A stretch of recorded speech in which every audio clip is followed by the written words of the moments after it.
Bradesco, o Prime conecta você ao melhor do futuro. Olá, boa noite. Boa noite. Um estudo do Instituto do Coração de São Paulo lança um alerta para as pessoas que tiveram a Covid-19, mesmo nos estágios leves. Alguns pacientes podem ter sequelas como fortes dores de cabeça, dificuldade de locomoção e até perda de memória. Há 8 meses, a vida do Rafael mudou completamente. O publicitário pegou a Covid-19 em junho do ano passado, mas só teve sintomas leves. Quando voltou ao trabalho, começou a sentir fortes dores de cabeça. Passei a ter desmaios e passei a ter frequentemente convulsões. Comecei a apresentar dor de cabeça, uma dor de cabeça muito forte desse lado esquerdo, né? É como se estivesse arrancando o olho ou dando marteladas literalmente na cabeça, de tão forte que é. Em dezembro do ano passado, Rafael teve Covid novamente. Ficou internado e, desde então, tem que viver com as sequelas da doença. Eu passei a ter esquecimentos, coisas básicas, assim, do dia a dia, sabe? Nome de pessoas do seu condomínio, que a gente convive aqui diariamente, nome de familiar. Hoje eu tomo cerca de 10 a 15 comprimidos, fora as injeções, né, para controle de dor também, e a oxigenoterapia, que também ajuda no controle da dor. Rafael faz parte de um grupo de pacientes monitorados pelo INCOR, em São Paulo, num estudo com pessoas que tiveram Covid-19 com sintomas leves ou graves e passaram a ter disfunções cognitivas. O estudo realizado pelo Instituto do Coração é inédito no mundo. Mais de 400 pacientes que tiveram a Covid-19 estão em acompanhamento. E 80% deles tiveram perda de memória, dificuldades de concentração e até de locomoção. O tema é tão importante que a Organização Mundial da Saúde aguarda a conclusão da pesquisa para adotar a metodologia desenvolvida aqui pelo Instituto do Coração. Quem já tinha e teve Covid se agrava. E quem nunca teve começa a apresentar agora. Independente da idade, e a Covid também, independente da gravidade. Então, assintomáticos apresentam os déficits cognitivos leve, moderado ou grave. A coordenadora do estudo afirma que os relatos dos pacientes deixam evidente que a recuperação física nem sempre implica na recuperação cognitiva. Para chegar à conclusão de que a Covid-19 deixa sequelas, a pesquisadora utilizou um método criado por ela mesma, usado a princípio em outras doenças cognitivas. O jogo, chamado de Mental Plus, também pode ajudar na recuperação. Os médicos ainda estão descobrindo o que o coronavírus pode fazer no organismo e não podem dar respostas precisas. Mas o Rafael acredita que vai se recuperar. É só uma questão de tempo. Para quem não acredita nessa doença, né, que ela torna a pessoa incapacitante, olha, é só conversar com alguém que era totalmente normal, mas tenho certeza de que ela é passageira. Veja agora outros destaques do dia. Anvisa libera vacinas que chegarem ao país por meio de aliança internacional. Energia mais barata e alta menor dos alimentos fazem a inflação perder força. O presidente Bolsonaro reúne ministros e diz que só há uma vaga aberta na equipe. Na série especial, a fragilidade na segurança dos portos menores atrai o tráfico de drogas.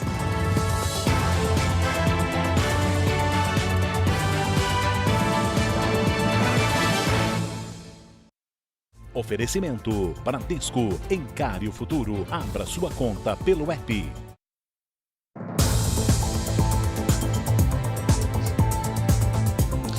Um dos casos mais emblemáticos de feminicídio dos últimos tempos começa a ter um desfecho nesta semana. Luiz Felipe Manweiler, acusado de matar a esposa Tatiane Spitzner e jogar o corpo dela da sacada do apartamento onde moravam no interior do Paraná, vai a júri popular. Já está tudo pronto no Fórum de Guarapuava, a 250 quilômetros de Curitiba. Amanhã pela manhã, Luiz Felipe Manweiler começa a ser julgado. Há 3 anos, a mulher dele, a advogada Tatiane Spitzner, morreu no apartamento do casal. Na mesa central ficará o juiz. Do lado esquerdo ficará o promotor do caso. Luiz Felipe Manweiler sentará na ponta esquerda da sala, atrás dos advogados. No outro extremo ficarão os advogados da família de Tatiane. Os 7 jurados assistirão a tudo no canto direito, de frente para o juiz. A previsão é que o julgamento dure 2 dias. A audiência será presencial e deve ser transmitida pela internet. 30 pessoas foram sorteadas no mês passado para fazer parte do júri. Desse grupo, 7 serão selecionadas para decidir o futuro de Manweiler. Ao longo do julgamento serão ouvidas testemunhas, entre elas policiais e peritos criminais. Depois, defesa e acusação apresentarão seus argumentos. Só então os jurados votarão se o biólogo é ou não culpado. Em novembro do ano passado, o jornalista Roberto Cabrini entrevistou Luiz Felipe Manweiler dentro da prisão. Ele negou ter matado a ex-mulher e diz que ela pulou da sacada depois de uma briga. Não asfixiei a Tatiane. Eu não matei a Tatiane, eu não matei a minha esposa. Mas a versão é confrontada por câmeras de segurança do prédio onde o casal morava. Elas flagraram Manweiler agredindo a mulher na garagem e no elevador. Depois que o corpo caiu da sacada, ele desceu até a rua. Em seguida, fugiu. Acabou preso perto da fronteira com o Paraguai porque dormiu ao volante e bateu o carro. O laudo do ML diz que Tatiane morreu por asfixia. Se condenado, Luiz Felipe Manweiler pode pegar até 30 anos de prisão. Ele responde por homicídio qualificado com qualificadora de feminicídio e ainda por fraude processual, por ter alterado detalhes do suposto crime, dificultando a investigação. E agora mais um caso de feminicídio. Em Santa Catarina, uma mulher foi morta pelo ex-marido. Ele fugiu, mas foi preso horas depois do crime. Tatiane Cardoso Lima, de 43 anos, foi ao trabalho do ex-marido pegar o dinheiro da mensalidade da escola da filha do casal. No local, Luiz Roberto Lopes de Moura, de 60 anos, a matou com 7 tiros. Ele foi capturado na cidade de Porto Belo, a quase 70 quilômetros de Florianópolis. Eles estavam separados desde o começo do ano. Segundo amigos do casal, as brigas e agressões eram constantes. Ela era agredida com palavras, muito, e também com agressão física também ela sofria, né? E aí ela acabava escapando para o quarto da filha dela, muitas vezes para correr dele, porque ele era muito violento. E ela tinha medo de denunciá-lo. Ela tinha muito medo de denunciar ele. Em São Paulo, um novo grupo passou a se vacinar hoje. São os profissionais de saúde acima de 60 anos. Aqueles trabalhadores que não estão na linha de frente, mas atendem em consultórios e clínicas, passaram a ter o direito de se imunizar. Entre as categorias estão os nutricionistas, educadores físicos, psicólogos, veterinários e dentistas, entre outros. O tamanho da fila é o tamanho da vontade de se proteger. Até a próxima semana, os profissionais da saúde com mais de 60 anos vão ser vacinados aqui na capital paulista, como fez este médico e professor da USP de 85 anos. Isso é uma conquista muito importante, né? Não só para os pacientes, como eu sou agora, mas para quem faz vacina. Estão incluídos nesta etapa da campanha nutricionistas, fisioterapeutas, dentistas, psicólogos, educadores físicos e veterinários. Além dos postos de saúde, 5 pontos de drive-thru, o Conselho Regional de Medicina do Estado de São Paulo também está vacinando os médicos. Foi criado um cronograma por faixa de idade para evitar aglomeração. O primeiro dia superou as expectativas, mais de 1.000 doses aplicadas. Interessa esse resultado, a adesão maciça e conseguimos vacinar. É isso que a gente quer. Amanhã, mais um lote da matéria-prima da China para a produção de vacinas vai desembarcar no Aeroporto Internacional de São Paulo. Vão ser mais de 5.000 litros para fabricar quase 9 milhões de doses para combater a Covid-19. Para quem já conseguiu tomar a vacina, fica agora à espera da segunda dose. E será que depois disso já pode reunir a família com mais segurança? Posso dizer, olha, dá para carregar minha neta pelo menos?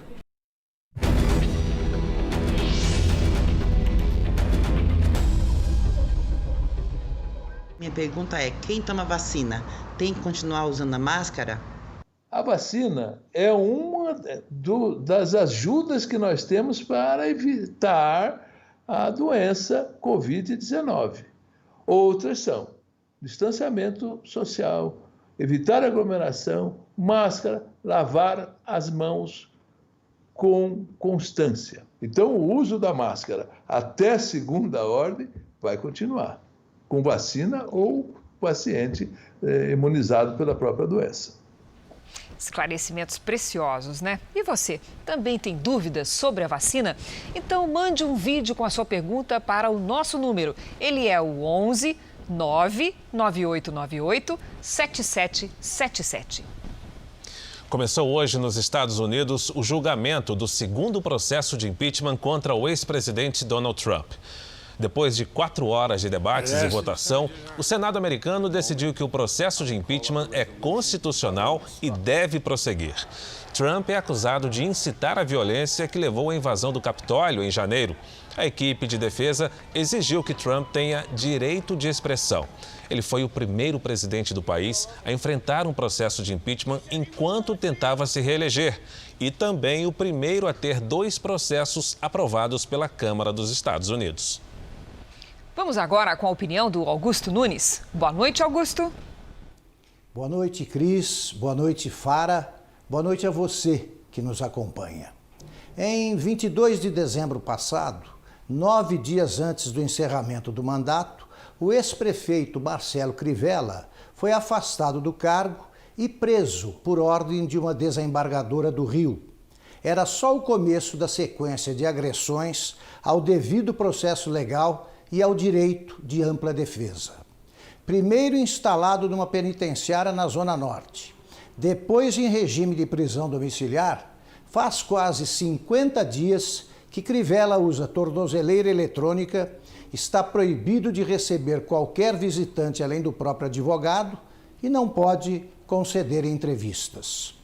O ex-prefeito é vagamente acusado de chefiar uma organização criminosa que agiu na prefeitura do Rio nos últimos 4 anos. Nessa hipótese, ele seria o primeiro chefão da história que nada lucrou com as bandalheiras dos chefiados. A declaração de bens de Crivella atesta que, entre a posse e a prisão, ele não enriqueceu um só centavo. Seu único bem é o apartamento de 230 metros quadrados na Barra da Tijuca, comprado em 2009. O patrimônio continua do mesmo tamanho e tem procedência conhecida e legítima. Já que o réu não pode falar, seus acusadores têm de explicar urgentemente por que Crivella começou a cumprir uma pena de prisão sem ter sido sequer julgado, muito menos condenado. A seguir, você vai conhecer o projeto que prevê autonomia para o Banco Central. Está sendo votado neste momento na Câmara. E na série especial, os menores portos do Brasil chamam a atenção do crime organizado pela falta de segurança.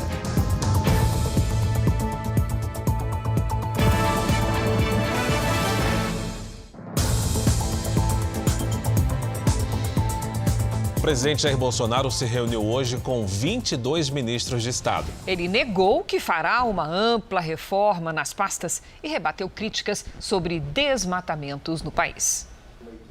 Eduardo Pazuello da Saúde fez um balanço do Plano Nacional de Imunização e falou da expectativa de vacinar milhões de brasileiros ainda no primeiro semestre, quando a produção de vacinas em laboratórios nacionais for intensificada. A possibilidade de reforma ministerial também foi debatida. O presidente avisou aos ministros que, por enquanto, a única mudança prevista é no Ministério da Cidadania. Onyx Lorenzoni vai para a Secretaria-Geral da Presidência e abriu vaga no cargo que cuidou do auxílio emergencial ao longo de 2020. A expectativa é que algum aliado político assuma a função. Bolsonaro avisou aos ministros Ernesto Araújo, das Relações Exteriores, Ricardo Salles, do Meio Ambiente e Tereza Cristina, da Agricultura, que eles continuam. Já o vice-presidente Hamilton Mourão não foi convidado para a reunião. Não fui convidado, não fui chamado, né? Então acredito que o presidente julgou que era desnecessária a minha presença. Não estou incomodado, né? Ainda não houve uma definição do novo ministro da Cidadania. Nesta tarde, Bolsonaro se reuniu com os deputados Marcos Pereira e Silvio Costa Filho, dos Republicanos. Mas, de acordo com os dois, o tema não foi tratado. E a pauta com o presidente foi o projeto de autonomia do Banco Central. Silvio Costa Filho é o relator do texto. Marcos Pereira ainda afirmou que o partido não fez nenhuma indicação para o cargo de ministro da Cidadania. O encontro teve as presenças ainda do presidente do BC, Roberto Campos, dos ministros Paulo Guedes e Gilson Machado e de parlamentares. No fim da tarde, Bolsonaro participou do lançamento do programa Adote um Parque. Empresas e pessoas físicas poderão ajudar a conservar áreas de preservação. O presidente falou das críticas que o Brasil tem recebido por incêndios na Amazônia e se referiu à relação com a França, citando a Guiana Francesa. Não tem porquê Brasil e França se distanciarem. Afinal de contas, somos vizinhos. A maior fronteira da França é o Brasil. Até botei aqui, para não esquecer. 730 quilômetros de fronteira. O Brasil é o país que mais preserva seu meio ambiente. Muitos países não se fala em mata ciliar, reserva legal. Nós temos tudo isso. Ainda em Brasília, está na pauta de votações hoje no plenário da Câmara a autonomia do Banco Central. Esse projeto já foi aprovado pelo Senado e é defendido pelo governo e também pelo novo presidente da Casa, Arthur Lira. O assunto é discutido há mais de 30 anos no Congresso, mas só no final do ano passado um projeto sobre o tema recebeu o aval do Senado. O relator da proposta na Câmara manteve o texto como aprovado pelos senadores, que nem precisou passar pelas comissões. Seguiu direto para o plenário com pedido de urgência na votação. O texto prevê mandato fixo de 4 anos para o presidente do Banco Central, com início no 3º ano de mandato do presidente da República, para garantir a gestão de forma independente do Poder Executivo. Os 8 diretores do banco também terão 4 anos de mandato e a cada ano 2 deles serão substituídos. Todos os nomes precisam ser aprovados pelo Senado. O mandato pode ser renovado uma única vez e os nomeados não poderão ser demitidos pelo presidente da República. O Banco Central, ele não pode ficar ao bel prazer do presidente de plantão. Então isso é uma péssima sinalização ao mercado nacional e ao mercado internacional. Que nós pudéssemos votar esse projeto, mesmo com contrariedade de toda a oposição que está aqui nessa casa. Porque esse projeto, ele vai ter efeitos duradouros. Não é quem hoje está no governo e quem futuramente pode estar na oposição. Nós estamos falando de um importante instrumento da política monetária. Pelo projeto, o Banco Central deve atuar com 2 objetivos: zelar pela estabilidade da moeda e do sistema financeiro e estimular o pleno emprego. A elaboração da política monetária, como as metas de inflação, continuará sob a responsabilidade do Conselho Monetário Nacional, composto pelo ministro da Economia, pelo secretário especial de Fazenda do Ministério e pelo presidente do Banco Central. A equipe econômica defende a autonomia do banco como uma sinalização de que mais independência na gestão do Banco Central deve atrair mais investimentos ao país. E o repórter Yuri Ascar continua acompanhando esta importante mudança, as discussões sobre o projeto de autonomia no Banco Central. Yuri, qual é a situação de momento? Boa noite, Cris. Boa noite a todos. Neste momento, os parlamentares buscam um acordo, viu? Ou para tentar a votação ainda hoje ou deixar para amanhã. O presidente da Casa, Arthur Lira, foi criticado pela oposição, que tentou adiar essa análise, cobrando os debates nas comissões e audiências públicas sobre o tema antes dessa votação. Mas o plenário derrubou os primeiros requerimentos apresentados pela oposição, sinalizando que já existe maioria para aprovação do texto. E se aprovado o projeto, ele segue para a sanção do presidente Jair Bolsonaro. Cris, Fara. Obrigada, Yuri. Ainda em Brasília, o Supremo Tribunal Federal liberou para a defesa do ex-presidente Lula o acesso integral às supostas mensagens vazadas entre procuradores da Operação Lava Jato e autoridades. A decisão foi tomada por 4 ministros da segunda turma: Ricardo Lewandowski, Nunes Marques, Carmen Lúcia e Gilmar Mendes. O ministro Edson Fachin, relator da Lava Jato, foi o único a votar contra. O material foi apreendido na Operação Spoofing, em que hackers foram investigados por invadir os telefones dos procuradores e do ex-juiz Sérgio Moro. Veja a seguir: inflação desacelera em janeiro e a energia é uma das responsáveis. E na série especial, a fragilidade na segurança facilita a ação dos traficantes nos pequenos portos do Brasil.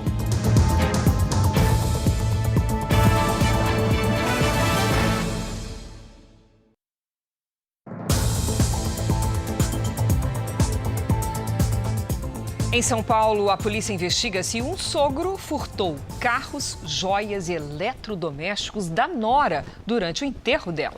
Érica Fernandes foi morta pelo marido durante uma discussão por futebol. A família de Leonardo Seschini esteve no apartamento do casal enquanto a mulher dele, Érica Fernandes, era enterrada.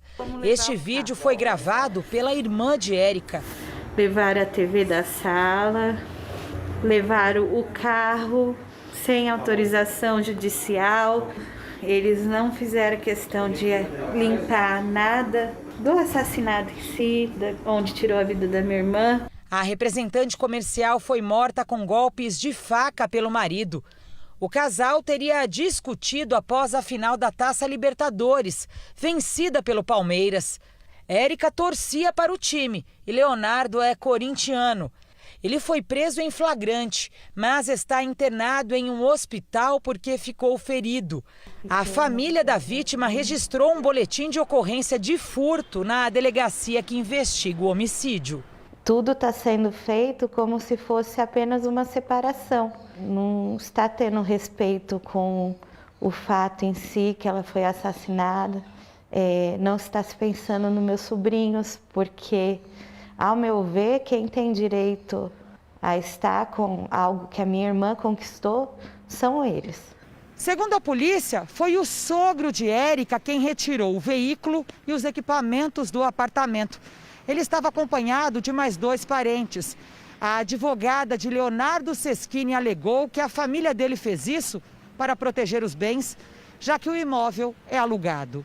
Nós tínhamos ali um casal que levava uma vida conjugal de mais de 10 anos, que teve o fim trágico que teve e jamais, pelo menos eu, consigo imaginar que uma panela, que um micro-ondas tenha mais importância neste momento de que a dor, o luto da família que estava sepultando ali uma pessoa naquele momento. Nós tentamos contato com o sogro de Érica, mas ele não retornou às ligações. Os filhos do casal estão na casa da avó materna, que vai pedir a guarda definitiva das crianças. Depois de uma investigação de quase 3 semanas, foi preso em São Paulo um ladrão especializado no roubo de relógios de luxo. Foram 20 dias de investigação até a prisão do suspeito de participar da tentativa de roubo de um relógio avaliado em mais de R$30 mil. A vítima estava no banco de trás de um táxi quando o assaltante de moto apontou a arma.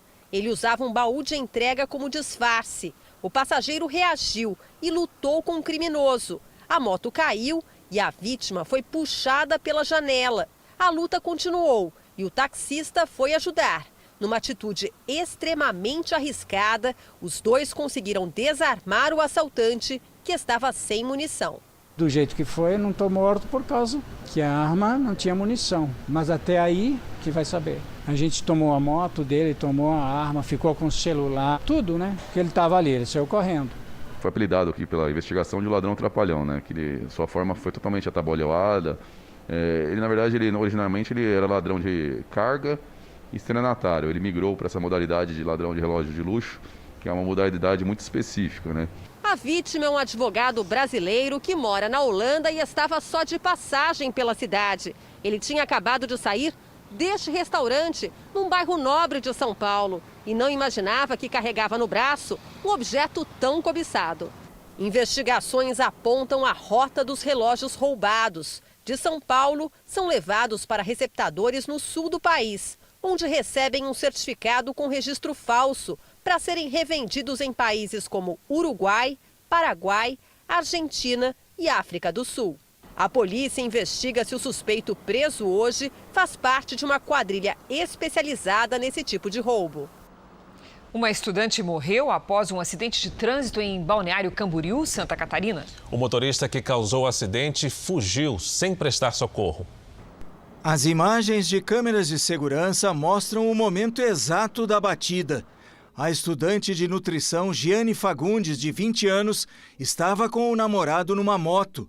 Eles teriam reduzido a velocidade ao passar por uma faixa elevada para pedestres nesta rua em Balneário Camboriú. A moto foi atingida na traseira por um carro em alta velocidade. A estudante caiu no asfalto e ainda foi atropelada pelo veículo.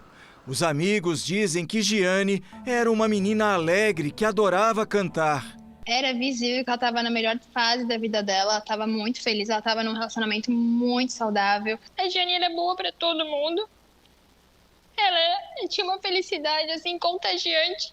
O namorado teve apenas ferimentos leves. O motorista e o passageiro fugiram sem prestar socorro. Na fuga, ainda atingiram um ciclista. O carro foi abandonado a menos de 1 quilômetro do local da batida, com a parte frontal destruída. O motorista suspeito foi identificado pela polícia. É um homem de 21 anos que não teve o nome revelado. Ele prestou depoimento aqui na delegacia nesta terça-feira e foi liberado, mas deve responder pelos crimes de homicídio e omissão de socorro.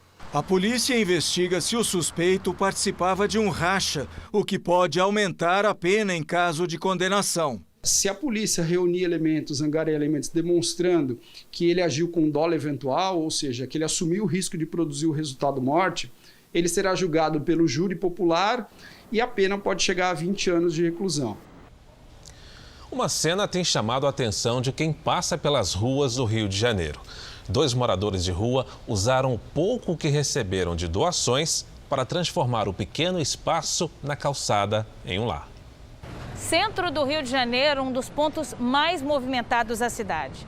No meio do vai e vem do trânsito e dos passos apressados de quem segue por aqui, uma cena tem chamado a atenção.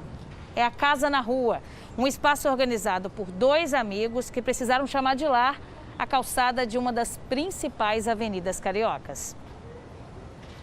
Rodrigo e Guilherme se conheceram nas ruas há 3 anos. Juntos tomaram a decisão de fazer daquele lugar o mais agradável possível. Hoje um orgulho de experimentar na rua e ser organizado e alguém falar que tu, pô, muito bem, parabéns, muito organizado você, poxa, tá de parabéns, nem lá em casa é assim. Os produtos de limpeza são comprados com pouco dinheiro que entra das doações e de bicos, recolhendo material reciclado. Debaixo da marquise, os lençóis estão sempre esticados e limpos. As roupas lavadas e dobradas. Primeira coisa que a gente acorda, escovar o dente, lavar o rosto, vir aqui na cama aqui, tirar o travesseiro, amassar a fronha, entendeu? Não deixar ali na outra cama. Primeiro cada um arruma a tua cama.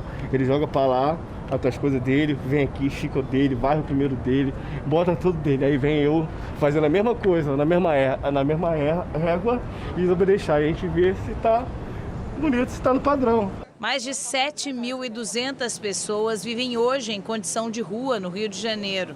Depois de 30 anos, Guilherme vai ter um documento e poderá tentar voltar ao mercado de trabalho. A ajuda veio de uma fundação. A gente sempre procura trabalhar com essa questão da perspectiva do desejo deles. E os 2 falam muito dessa necessidade e vontade de se inserir no mercado de trabalho. Uma chance para recomeçar. Eu espero daqui para frente, amanhã não tá mais aqui, tá entendendo? Eu vou passar aqui amanhã, indo trabalhar, falei, caraca, olha como eu dormi nessa calçada. Inflação oficial deu uma desacelerada no começo do ano. O resultado em janeiro ficou bem abaixo em relação ao mês anterior. E entre os motivos está a queda na tarifa da energia elétrica. Para encher o tanque, bolso mais vazio. A gasolina subiu mais de 2% em janeiro, no 8º mês seguido de alta. No supermercado, também teve cada susto. Os alimentos ficaram mais caros outra vez. Para equilibrar, sobra na nossa mesa, no caso. Se tiver o preço bom, leva. Se não, tem a semana do frango. Não reclama que é a semana do frango, que é o que está mais em conta. Mas pelo menos essa alta dos preços dos alimentos foi menor do que no mês anterior, o que ajudou a desacelerar a inflação. De 1,35% em dezembro, o índice passou para 0,25%. O que mais fez a inflação perder força em janeiro foi uma despesa que todo mundo tem. Cada vez que você acendeu uma lâmpada, usou energia elétrica, pagou menos do que em dezembro. É que a tarifa ficou 5,6% mais barata. Isto porque a conta de luz, que estava antes na bandeira vermelha, passou para a amarela. A inflação acumulada nos últimos 12 meses passou de 4,5%. Apesar do resultado mais moderado em janeiro, este economista diz que a inflação deve incomodar os brasileiros nos próximos meses. As commodities em geral, tanto commodities agrícolas quanto commodities industriais, minério de ferro, aço, estão batendo recorde histórico de preço lá fora e isso acaba transmitindo também esses preços para a nossa economia, principalmente com o câmbio muito pressionado, como a gente está vendo aí nos últimos meses. E para conter a alta dos preços, o Banco Central pode subir os juros. Todo mundo sabe já que a taxa de juros vai ser aumentada ao longo de 2021. Esses 2% ao ano da Selic atual, eles são bem abaixo da taxa de juros de equilíbrio. A questão é qual que vai ser a velocidade desse aumento e quando que esse aumento se inicia. Ou março ou maio, e se a gente chega no final do ano com uma Selic entre 3,75% ou, como já tem algumas casas, apostando até em 4,5% ao ano. Para o consumidor, o risco de mais inflação sempre preocupa. Se piorar mais do que já está, vai ficar muito complicado, porque tem muita gente desempregada, que está ali com aquele orçamento já apertado. A Agência Nacional de Energia Elétrica anunciou que pretende devolver aos consumidores cerca de 50 bilhões de reais cobrados nas contas de luz. Vamos a Brasília ouvir essa informação de interesse dos consumidores do Clébio Cavagnoli. Clébio, boa noite para você em Brasília. Oi, Fara, boa noite a você, a Cris e a todos. Olha, a Anael propõe devolver o dinheiro por meio de abatimento nos reajustes das tarifas em até 5 anos. O valor é referente à cobrança de PIS/COFINS, pagos a mais pelos brasileiros nas contas de luz dos últimos anos. Essa medida se baseia em decisões da Justiça, que excluíram encargos estaduais da base de cálculo das tarifas de energia. A área técnica da ANEEL estima que o valor total a ser devolvido pode ser maior, pode chegar a 70 bilhões, já que não foi possível calcular o valor referente a 14 distribuidoras. Fara, Cris. Obrigado, Clébio. A tecnologia 5G promete uma revolução na internet que se tornará muito mais rápida e interativa. Ela pode atrair investimentos ao Brasil e gerar novos empregos. O ministro das Comunicações, Fábio Faria, realiza uma viagem pela Europa e pela Ásia para conhecer projetos de implantação. A 5ª geração de telefonia vai trazer inovação. Quem gosta de jogos, por exemplo, vai perceber menos atraso nos comandos, tanto no celular quanto no computador. Isso porque a tecnologia 5G vai gerar respostas quase que instantâneas, com melhor qualidade de rede e internet de alta velocidade. Chamadas de vídeo também vão melhorar, já que a conexão deve ficar mais estável. Na China, uma fábrica de televisores investe no 5G. Os novos aparelhos já são produzidos com a nova tecnologia. A intenção é deixar tudo conectado, cidades inteiras inteligentes. De olho nisso, o ministro das Comunicações do Brasil, Fábio Faria, se reuniu com executivos de empresas de tecnologia da informação, telecomunicações e autoridades de países da Europa e da Ásia. O 5G é uma nova ferramenta que vai trazer novas empresas, novas tecnologias, novas profissões. Hoje temos a certeza de que a importância da implementação do 5G, do standalone, né, que é o 5G puro mesmo, que nós tivemos aqui várias reuniões e vimos que o 5G, por exemplo, quando ele não é o standalone, é mais como se fosse um 4G Plus. Então, assim, a nossa ideia realmente é implementarmos no Brasil o 5G de verdade para que a gente possa colher, né, realmente toda a tecnologia que pode nos dar para desenvolver o nosso país. No Japão, ele e a comitiva, composta por ministros do Tribunal de Contas da União, TCU, visitaram 2 companhias. Além de conhecimento, a equipe pretende atrair investimentos. Empresas como esta, de tecnologia avançada, que estão entre as principais do mundo, podem ser as grandes aliadas do Brasil no desenvolvimento das comunicações. O governo brasileiro caminha para a realização de um leilão sobre a nova tecnologia. E não há veto às empresas chinesas. O Brasil está realizando agora o processo leilão, está na Anatel, finalizando a primeira parte, depois vai para o TCU. Muito importante o TCU ter vindo para tirar as dúvidas e conhecer de perto aqui as empresas. A concorrência ainda precisa ser analisada pela Agência Nacional de Telecomunicações, a Anatel, e pelo TCU, mas o leilão deve acontecer ainda este ano. As vacinas disponibilizadas pelo consórcio da Organização Mundial de Saúde não vão precisar de registro para uso no Brasil. Quem tem as informações é o repórter Matheus Scavazini. Boa noite, Matheus. Boa noite, Cris, Fara. A decisão foi tomada hoje pela Anvisa.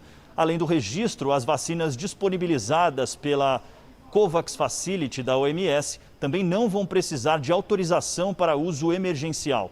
Segundo o Ministério da Saúde, o Brasil deve receber 42 milhões de doses do programa da OMS, que reúne mais de 150 países. A farmacêutica que desenvolve a vacina indiana Covaxin informou hoje que pode começar a enviar o imunizante para o Brasil ainda nesta semana. O Ministério da Saúde prepara o contrato para a compra de 20 milhões de doses. Cris, Fara. Obrigada, Matheus. Vamos ver agora como é que está o andamento da vacinação em todo o país. 48 mil brasileiros já foram imunizados com as 2 doses da vacina no Brasil. Hoje o país chegou à marca de 4 milhões de vacinados com a primeira dose, o que equivale a 1,91% de toda a população. São Paulo ultrapassou 1 milhão de vacinados e continua sendo o estado com o maior número de doses aplicadas. Veja lá, 2,19%. Minas Gerais aparece em segundo lugar, com mais de 350 mil pessoas que receberam a vacina, o que representa quase 1,5% da população mineira. Já o estado do Amapá aplicou até agora pouco mais de 10 mil doses da vacina, equivalente a 1,26% dos moradores do estado. O Acre também aparece no final da fila de vacinas aplicadas. Até o momento, 11.500 moradores do estado receberam a primeira vacina contra a Covid-19. O coronavírus pode ter circulado por outras regiões antes de chegar à cidade chinesa de Wuhan, onde o primeiro surto de Covid-19 foi registrado no mundo. A declaração foi dada por representantes da Organização Mundial da Saúde que estão em Wuhan para investigar a origem do vírus. O chefe da equipe, Peter Emberek, disse que o coronavírus teria surgido em animais antes de infectar as pessoas.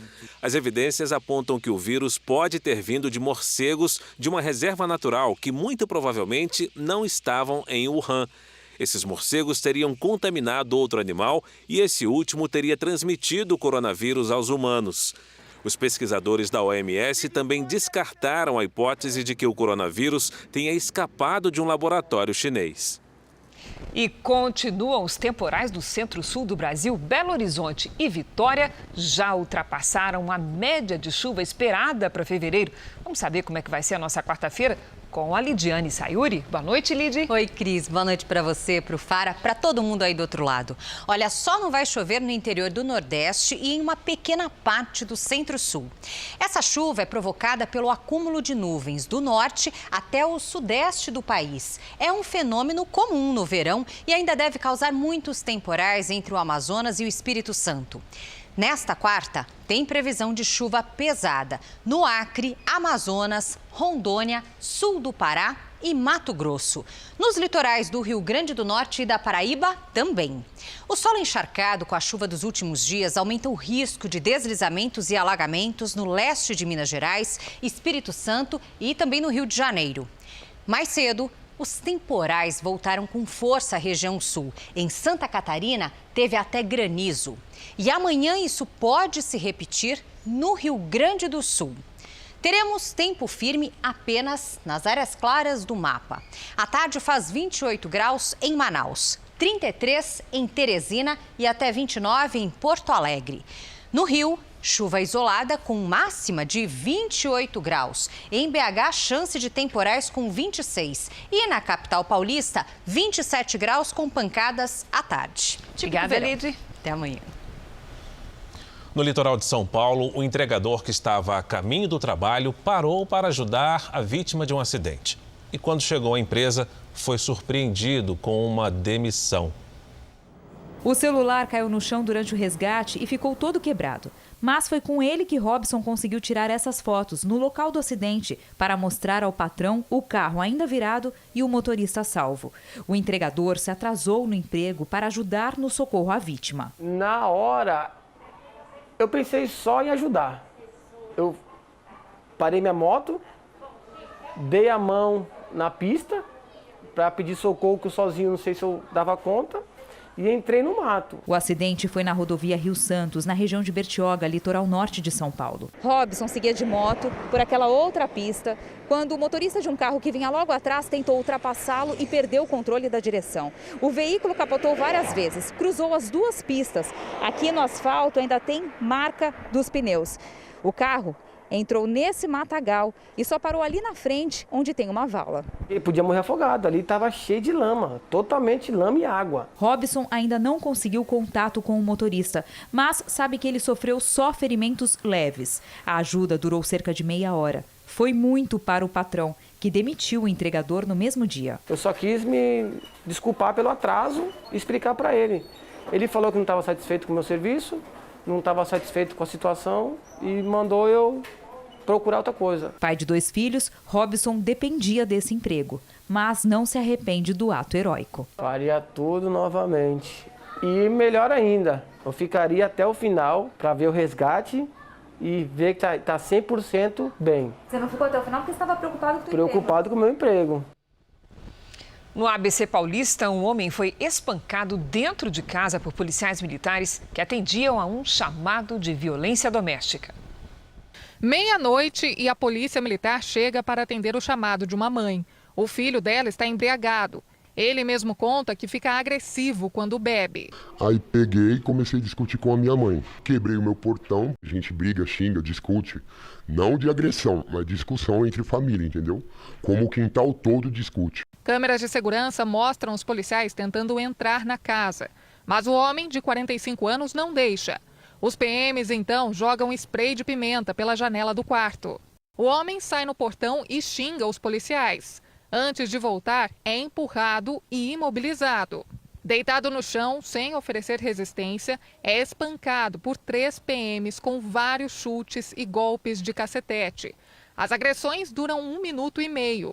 Eu fiquei, acho que uns 8, 9 minutos desmaiado. Depois de acordar, o homem é carregado para a viatura. Os policiais levaram a vítima para o hospital, mas, segundo ela, não foi atendida. Depois foram para a delegacia.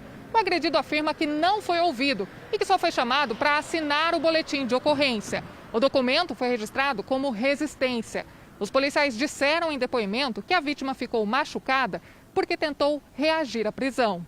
2 horas depois, um carro da polícia deixa o homem na frente de casa. Ferido, nem consegue ficar em pé.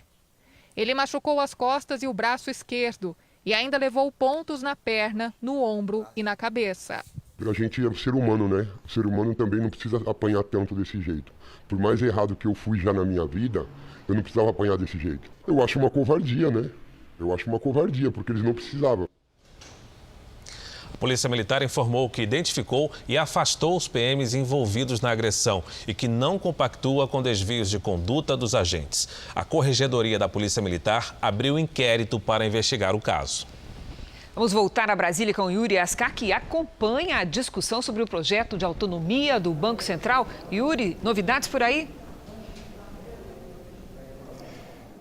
Sim, Cris, já há acordo para continuar a votação amanhã. Hoje acontece apenas discussões. Amanhã, então, vão ser apresentados novos requerimentos e destaques até a votação no início da tarde.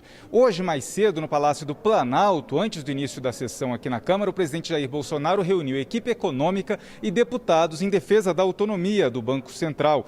Entre eles, o deputado Hugo Mota, do Republicanos da Paraíba, o deputado Marcos Pereira, presidente do Republicanos, o líder do governo na Câmara, Ricardo Barros, e também o relator do projeto aqui na Casa, o deputado Silvio Costa Filho, do Republicanos de Pernambuco. Estiveram no encontro ainda o ministro da Secretaria de Governo, Luiz Ramos, o ministro da Economia, Paulo Guedes, e o presidente do Banco Central, Roberto Campos. Cris e Fara. Obrigada, Yuri. Organizações criminosas internacionais estão atuando em portos menores antes dispensados pelo narcotráfico. A fiscalização intensa nos grandes terminais portuários do país tem causado prejuízos. Por isso, a mudança de rota.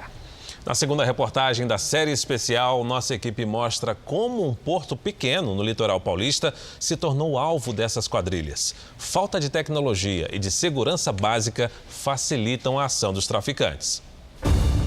O volume de cocaína produzida no mundo é impressionante. A estimativa é de 2.000 toneladas por ano. A maior parte vem justamente de países da América do Sul. O Brasil é o segundo país que mais consome a droga no mundo. E também a principal ponte de embarque da cocaína para o mercado europeu, o mais lucrativo. Por aqui, o tráfico internacional começa a atuar em novos portos.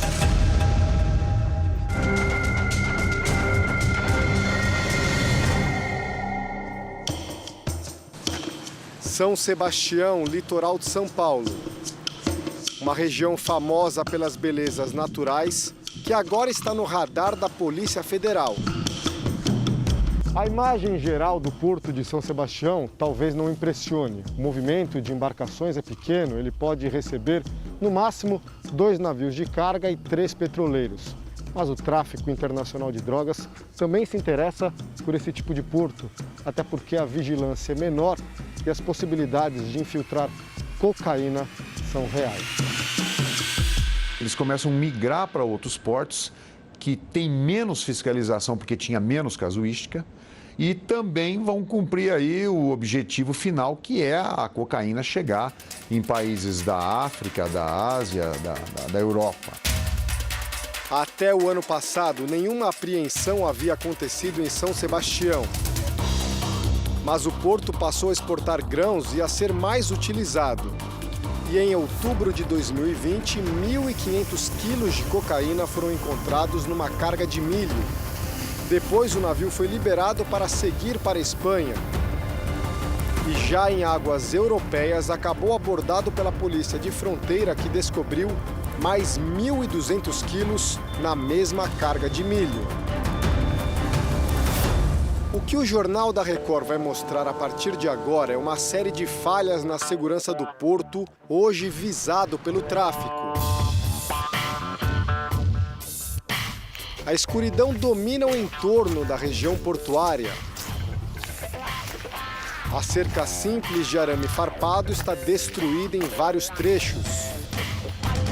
Desse ponto, a gente tem uma ideia de como o porto de São Sebastião é vulnerável à ação dos traficantes de drogas. Bem ali atrás de mim estão os galpões que armazenam açúcar e milho, cargas que depois vão ser exportadas para a Europa. Desse lado aqui, olha só, o muro de proteção tem no máximo 2 metros de altura e para facilitar a ação das quadrilhas ainda tem esse banquinho. Os funcionários relatam que muitas vezes os criminosos jogam mochilas com cocaína para a parte interna do porto. Essas mochilas depois são recolhidas por trabalhadores portuários recrutados pelas quadrilhas internacionais. tráfico ele trabalha na fragilidade da pessoa, na situação econômica, ele vai buscar aonde ele pode captar. E em todos os setores, inclusive nos próprios organizações de segurança. A gente tem vários exemplos aí. Polícia Federal, Receita Federal, Guarda Portuária. Não é só o trabalhador do porto. Não existe nenhum setor que seja imune a esse tipo de assédio. Nossa equipe conseguiu acesso à área de segurança do Porto de São Sebastião e mostrou na prática que o scanner comprado pelo governo paulista por R$ 4.250.000 não é usado.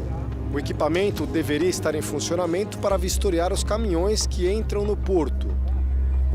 Esse scanner foi adquirido em 2017 e desde então nunca funcionou. Você pode ver, não virou, né? Se tivesse operando, ele teria que estar ligado. Ligado com a gente aí. Com um agente aqui na frente, né? Para controlar a entrada e saída. Tem vários. Acabaram de levar. Postaram ali. Próximo ao ponto onde os caminhoneiros passam a noite, as falhas na segurança são ainda mais evidentes. Essa é uma área no entorno do porto. Aqui tem entulho, matagal, esgoto, um ambiente que atrai usuários de drogas e delinquentes. Os registros são de pequenos furtos, como de fios de cobre e outros equipamentos. Por tudo isso, quase metade das câmeras israelenses de última geração instaladas aqui no Porto de São Sebastião deixaram de funcionar. Cara, tudo abandonado, gente. Para o especialista em segurança portuária, tanta vulnerabilidade fez os portos menores do Brasil entrarem na rota do tráfico internacional de drogas.